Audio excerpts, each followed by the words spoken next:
The Chinese government policies have changed through time.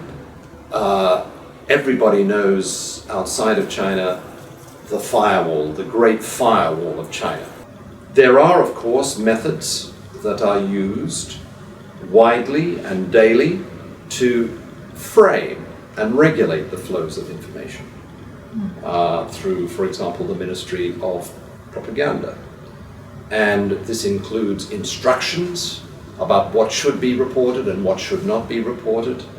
It includes 404 not found sites. It includes the partial shutting down of part of the internet when there are social disturbances, as in Xinjiang in 2009.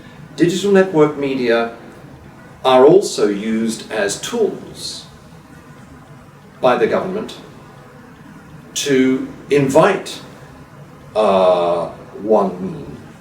netizens to cooperate with, to contribute to, and to cooperate within these digital information networks. What I'm trying to say is that the mechanisms of control and the mechanisms of regulation of the internet are very sophisticated, and they include these democratic mechanisms. And so China is the complicated story of attempted censorship, of attempted seduction and inviting of Wang Min to collaborate and to participate and to contribute to information flows. And it's also the story of resistance and the attempt to control that resistance.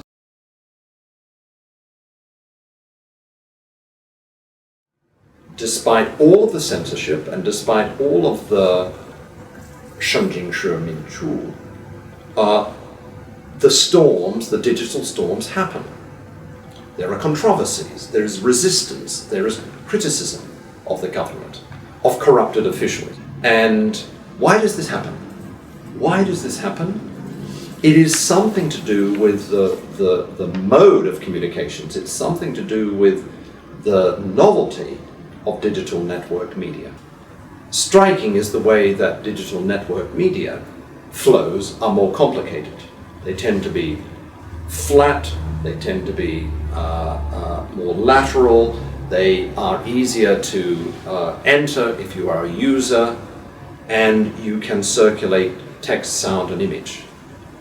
And you can copy it quickly, and you can circulate it very fast. This means that built into the system of what you are calling the internet is the possibility of resistance to control.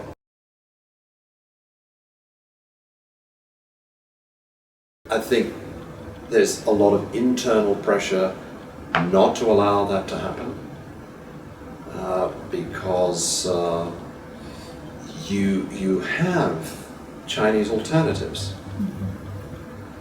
with companies like Tencent and Alibaba producing mechanisms that effectively perform the same functions. So I am not sure why those companies would be allowed to operate inside of China, and whether they would actually have a huge usage. It's true that you don't have an equivalent of in China of Facebook, but then you have many other mechanisms for circulating images and sound and text. And a reason, finally, why these companies are unlikely to operate, especially Facebook, is because Facebook would add to the digital storms that I was speaking about. You know, swarming, I don't know how you say this in Chinese, but swarming of opinions can happen very fast through Facebook. This was the case in the Arab uprisings of 2011.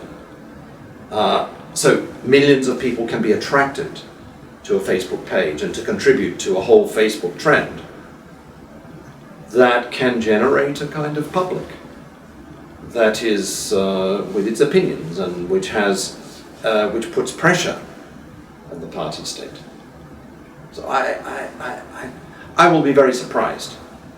And if they come, and if they do come, if Facebook does come, it will be a watered down version. It will be a very tame version of what exists outside of China.